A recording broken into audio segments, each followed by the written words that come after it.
जय माता दी सभी को। हर हर महादेव। आज का वीडियो उन लोगों के लिए है जो यह बोलते हैं कि शेर कभी घास नहीं खाता है। देखिए, मैं प्रकृति में रहती हूँ, मैंने प्रकृति को बहुत अच्छे से देखा है। शेर घास खाता है। शेर ही नहीं, जितने भी मांसाहारी जानवर है जो जंगल में रहते हैं, उनके लिए कोई डॉक्टर नहीं है, उनके लिए प्रकृति ही डॉक्टर है। चाहे शेर हुआ, कुत्ते हुए, भेड़िए हुए, और भी जंगल के लोमड़ी वगैरह सभी जानवर घास खाते हैं। और वह घास किस लिए खाते हैं, मैं आप लोगों को आज इसी चीज़ की जानकारी दूंगी। यदि इंसान भी हफ्ते में ज़्यादा नहीं तो 2 दिन यदि इस घास को खाता है तो उसको डॉक्टर के पास जाने की आवश्यकता नहीं पड़ती है। लेकिन यह चीज़ें जानवर जानते हैं, इंसान नहीं जानता है। इंसान अपने आप को बहुत उस हिसाब से समझता है कि मैं काफ़ी बुद्धिमान हूँ, बहुत सारी चीज़ें हैं, लेकिन ऐसा नहीं है। इंसान कोई बुद्धिमान नहीं है। जो प्रकृति में जीव है वही सारी चीज़ें, उनके पास में इतनी सारी बुद्धियाँ होती है, इंसान से कहीं ज़्यादा। वह सिर्फ बोल नहीं सकते, बहुत सारी चीज़ें उस हिसाब से हैं। तो मैं जहाँ बैठी हूँ यहाँ है दूब। हमारे हिंदू धर्म में दूब को काफ़ी महत्व दिया गया है। जब भी हम बाबा गणपति की पूजा करते हैं तो सबसे ज़्यादा दूब का इस्तेमाल करते हैं।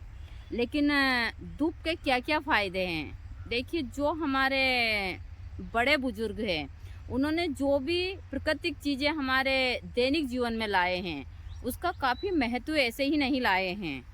तो यदि आप प्रतिदिन इतनी दूब खाते हैं तो आपके जो पेट के अंदर बहुत सारी ऐसी जहरीले पदार्थ है वह स्वतः ही निकल जाते हैं। आपको किसी डॉक्टर के पास जाने की आवश्यकता नहीं है। जिन लोगों को मोटापा बढ़ा हुआ है वह लोग भी दूब खाते हैं। जो लोग मांस वगैरह खाते हैं उनको तो ज़रूर खाना चाहिए। मैं तो जो मांस वगैरह लोग खाते हैं मैं उनसे नफरत करती हूँ।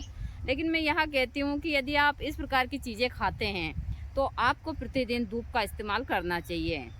जब शेर जो जंगल का राजा होता है वहाँ जो भाई उसका जीवन, उसको ये सारी चीज़ें नहीं मिलती। ऐसा नहीं है कि शेर एकदम मांसाहारी है। जिस प्रकार हमारे कुत्ते वगैरह सारी चीज़ें होती हैं हम उसको वहाँ चीज़ें देते हैं तो वो स्वस्थ रहते हैं। भाई वो जंगल में रहते हैं, उसी प्रकार से सारी चीज़ें खाते हैं तो उसी प्रकार का हो चुका है वह। ऐसा कुछ नहीं है कि वो मांसाहारी ही है। लेकिन जब वह यह सारी चीज़ें खाते हैं, सड़ा गला मांस खाते हैं, उसके कारण उसका पेट खराब हो जाता है तो फिर वह घास खाता है। यहाँ तक कि हमारे कुत्ते जो छोटे छोटे बच्चे उनको समझ, जब उनका पेट खराब हो जाता है तो वह लोग जल्दी से इस साइड में हमारी आते हैं दौड़कर और यह दूब खाते हैं और फिर उल्टियाँ करते हैं। बहुत सारे को दस्त भी लगते हैं। तो जानवरों में काफ़ी उस हिसाब का दिमाग होता है। जो लोग बोलते हैं कि नहीं जानवर में कोई दिमाग नहीं होता है, तो ऐसा नहीं है। इंसानों से कहीं ज़्यादा दिमाग होता है जानवरों में। यह चीज़ें मैं हमेशा बोलती हूँ। तो यह दूब है। दूब खाने के बहुत सारे फ़ायदे हैं। यदि आपकी पेट में गैस बन रही है या फिर आपका पेट खराब होता है, आपका मोटापा बढ़ रहा है, तो आप प्रतिदिन कम से कम ज़्यादा नहीं तो इतनी दूब का इस्तेमाल ज़रूर कीजिए। दूसरा, यदि छोटा बच्चा दूध निकाल रहा है 15 से 20 दिन का, तो आप इस दूब को अच्छे से बांट कर और उसकी माँ के दूध के साथ में उसको पिलाइए। देखिए फिर आप इस दूब का चमत्कारी प्रभाव। वह बच्चा दूध निकालना बंद कर देगा। आप डॉक्टर के पास ले जाते हैं, उसको ड्राप दिलाते हैं, इसको खांधे पर ऐसे पटको वैसे पटको, ऐसा कुछ नहीं है। गांव के लोग यही चीज़ें करते हैं। आप थोड़ी सी दूब उखाड़िए और उसको अच्छे से बांट कर और बच्चे को पिला दीजिए। हो सके तो बच्चे की माँ को प्रतिदिन आप इतनी दूब खाने के लिए दीजिए। कोई यह बुरी नहीं लगती है। आप लोग जो वहाँ गंदी संदी चीज़ें खाते हैं उससे तो यह ज़्यादा अच्छी होती है। यह चीज़ें मैं हमेशा बताती हूँ। मेरी बातें बहुत सारे भक्तों को अच्छी लगती है, बहुत सारे भक्तों को बुरी लगती है। तो जो लोग बोलते हैं कि शेर कभी घास नहीं खाता है वह एक कोरी धारणा। ऐसी मैं बहुत सारी चीज़ों के बारे में आप लोगों को बताती हूँ। तो यह हमारे यहाँ काफ़ी मात्रा, लेकिन हम तो बहुत परेशान हो चुके हैं इस धूप से, क्योंकि अभी हमको इसके ऊपर दवाई छीटनी पड़ेगी। यहाँ पर हमारे आश्रम के अंदर हर जगह घास ही घास हो चुकी है। कम से कम 1-1.5 महीने से बारिश हो रही है तो इस कारण यह हो चुकी है। तो दूब खाने के हजारों फायदे हैं। या हमारे हिंदू धर्म में इसके बगैर पूजा अधूरी होती है।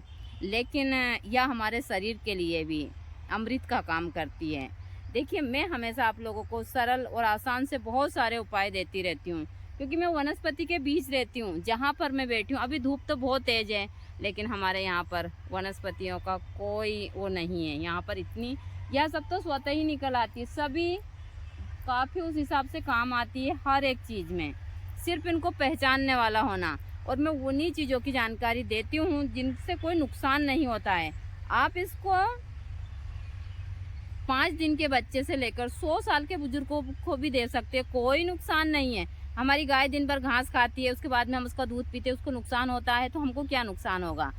चीज़ों से नुकसान होता है, मैं उसके बारे में नहीं बताती हूँ।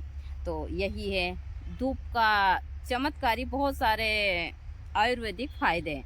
तो धूप ज़रूर खाइए, आपको किसी भी पार्क या शहर में हो, गाँव में हो, न हो सकता है तो एक छोटे से गमले में अपने घर पर ही धूप लगा लीजिए आप। ऐसे भी धूप पूजा में डेली काम आती है। हम जब हमको कुछ चीज़ें नहीं मिलती है तो हम गणपति जी की प्रतिमा धूप से ही बना देते हैं। तो यही है धूप के फ़ायदे, इसके हज़ारों फ़ायदे हैं, लेकिन यह एक बार जहाँ लग जाती है फिर उसको निकालना मुश्किल हो जाता है। कहते हैं कि हमारे बोला जाता है कि यह दरोबड़ी होती है, या इसको गाँव की भाषा में हम आयुर्वेद में, संस्कृत में इसको धूप बोलते हैं, गाँव में इसको दरोबड़ी बोलते हैं।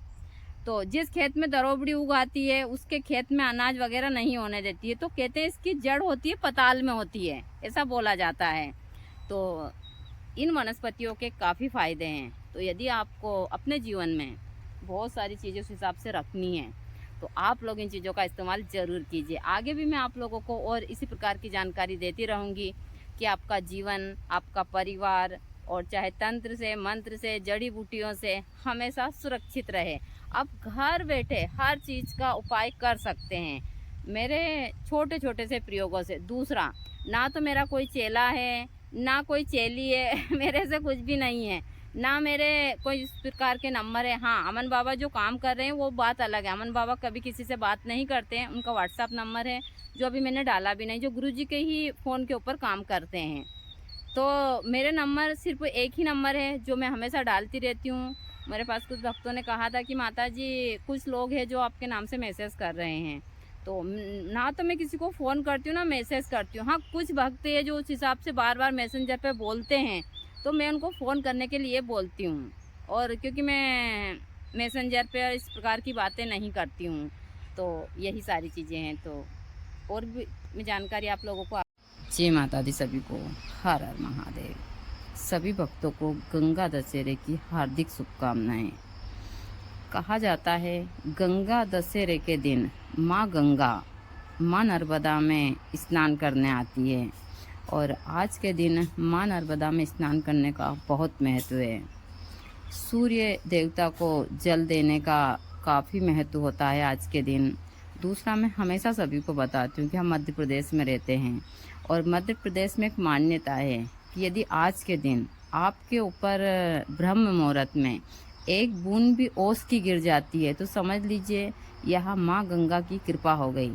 कहते हैं कि जब माँ गंगा माँ नर्मदा से मिलने आती है तो वह अपने सभी भक्तों के ऊपर अपनी कृपा बरसाते हुए जाती है। तो आज के दिन हमारे बड़े बुजुर्ग पहले से ही छोटे बच्चों को और सभी को खुले में सुलाते थे कि यदि रात्रि के समय बारिश आती है या ओस की बूंद आपके ऊपर गिरती है तो आप पूरे साल निरोगी रहते हैं।